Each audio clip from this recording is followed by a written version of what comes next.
Welcome everyone to another episode of CrimeSceneX. On the docket today are 4 bone-chilling true horror stories.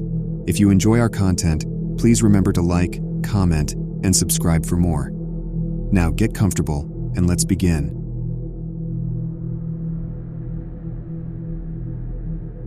I've always prided myself on being a rational, level-headed true crime journalist. I never believed in taking unnecessary risks, but fate has a way of upending even the most cautious plans. My encounter with a real-life killer, which happened in the least expected of places, forever shattered my sense of security. It was a regular Thursday evening, and I was walking back from a local cafe where I had spent hours researching for my next article. The streets of my suburban neighborhood were quiet, almost serene, with the soft glow of streetlights casting long shadows. As I walked, I reveled in the normalcy of the scene, a stark contrast to the grim stories I usually immersed myself in. I was about to turn into the lane leading to my house when I noticed a figure leaning against a car parked a little way down the street. Something about the person's posture seemed off, but I tried to dismiss it as paranoia, a side effect of my line of work.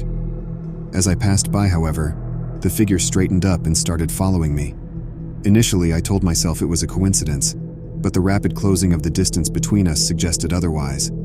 I quickened my pace, and so did my follower. My heart began to race, not with fear, but with the adrenaline of a situation turning dangerous. When I finally turned to confront the person, I was met with a chilling sight.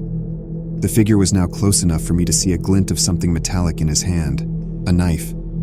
His face, partially hidden under a hood, showed a disturbing mix of excitement and intent. I had read and written about such encounters, but facing one was entirely different.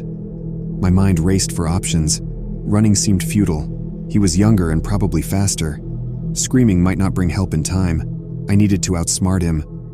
In a split-second decision, I threw my bag in his direction, aiming to distract him. As he instinctively reached out to catch it, I lunged at him, aiming for the hand holding the knife. The impact was harder than I anticipated, and we both tumbled to the ground. The struggle was fierce and desperate. I could feel the strength in his grip and the determination to overpower me. But the survival instinct is strong, and I fought with everything I had. I managed to wrestle the knife away and throw it out of reach. In the ensuing chaos, I heard distant voices. Neighbors, alerted by the commotion, were coming outside. Realizing his situation, the attacker pushed me away and fled into the darkness. I lay there for a moment, catching my breath, feeling a mix of relief and disbelief. The police arrived soon after, and I gave them a detailed account, my mind still reeling from the fact that I had come face to face with the kind of person I usually only wrote about. The incident left me with more than just bruises. It left a deep imprint on my psyche.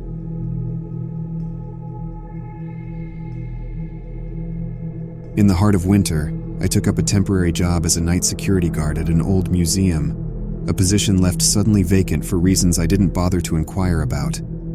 The museum, nestled in a remote part of town, was a relic of the past, with long, echoing halls filled with artifacts from bygone eras. My duties were simple: patrol the halls, ensure the exhibits remained undisturbed, and monitor the security cameras. The stillness of the museum at night was eerie but peaceful, a stark contrast to the hustle of daytime crowds. One night, something unusual caught my eye on the surveillance monitor. One of the exhibits, a collection of antique mirrors, seemed to flicker intermittently. Thinking it was a glitch in the camera, I decided to investigate. As I approached the exhibit, I noticed that the temperature in the room had dropped significantly. The mirrors, arranged in a semicircle, reflected the dim light in odd, distorted ways. But it was the reflection of one particular mirror that made me stop dead in my tracks. In it, I saw the reflection of a person standing behind me. I spun around, heart pounding, but there was no one there. Confused and unnerved, I checked the other mirrors. All showed my solitary figure, except that one. I reported the incident to my supervisor, expecting skepticism. Instead, he went pale, reluctantly revealing that the previous security guard had quit after experiencing similar occurrences. He advised me to ignore it and avoid the mirror exhibit. But I couldn't shake off the feeling of being watched. Each night the sensation grew stronger, and I started seeing fleeting shadows and hearing whispers that seemed to come from nowhere. Then, one night, as I was making my rounds, I found one of the mirrors shattered. The surveillance footage offered no explanation. It simply cracked without anyone or anything touching it. I handed in my resignation the next day, unable to handle the oppressive atmosphere of the museum. The rational part of me wanted to attribute everything to an overactive imagination and perhaps some peculiar optical illusions. But deep down, I knew there was something more, something deeply unsettling about that place. To this day, I avoid mirrors, especially antiques. Some might call it irrational, but I can't shake the feeling that something in those reflections wasn't quite right, something not bound by the laws of our world, but very much present in it.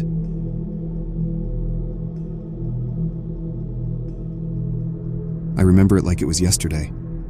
The sun was setting on a typical Thursday evening as I wrapped up my shift at the local gas station. It was a job I'd held for years, one that had become mundane but comfortable. That comfort shattered in an instant when I noticed a peculiar car parked outside.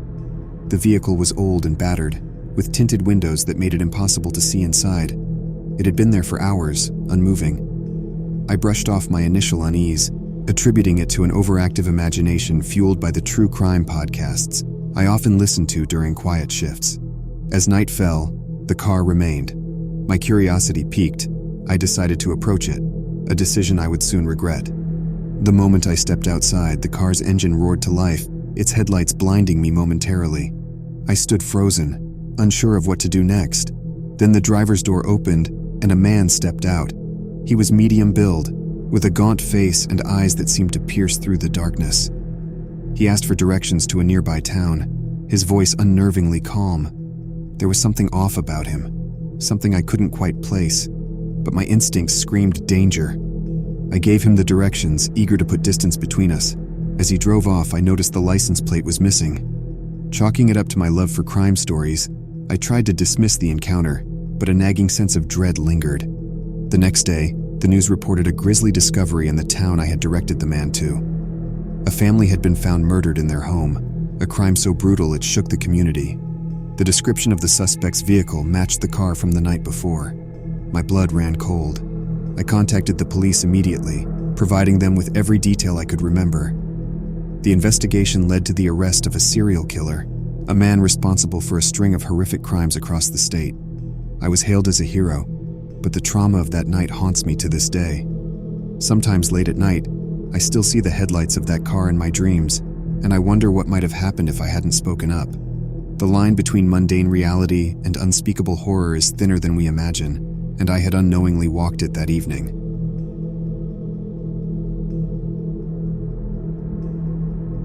It was a sweltering July evening when I decided to take a shortcut home through the old industrial district. The area, once bustling with activity, had long been abandoned, leaving a maze of decrepit warehouses and overgrown lots. I'd heard stories about the place, tales of crime and vagrants, but I never gave them much thought. I was more concerned with getting home quickly, to escape the oppressive heat. As I navigated through the labyrinth of crumbling buildings, I heard a faint sound that seemed out of place, the soft whimper of a dog.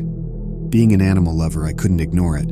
I followed the sound, eventually coming across a small, injured dog near an old storage facility. It was clear the dog needed help, and I decided to take it to the nearest vet.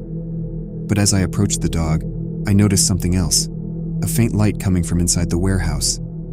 Curiosity got the better of me, and I peered through a broken window. Inside, I saw something that stopped me dead in my tracks. A group of people gathered around a table, covered with what looked like tools. There was an eerie sense of purpose in their actions, a ritualistic quality that sent a shiver down my spine. Suddenly, one of them looked up, straight at me. Our eyes met for a brief second before I bolted, the dog forgotten. I ran as fast as I could, the sound of my own heartbeat thundering in my ears. I didn't stop until I reached the safety of a crowded street. I reported what I saw to the police, but when they investigated, they found the warehouse empty, as if no one had been there for years. They dismissed my story, suggesting it was a product of the heat and my imagination. But I know what I saw. I still pass by the industrial district on my way home, always in a hurry, never daring to take that shortcut again. Thanks for watching. If you haven't already, please like the video, comment what you thought, and subscribe for daily uploads.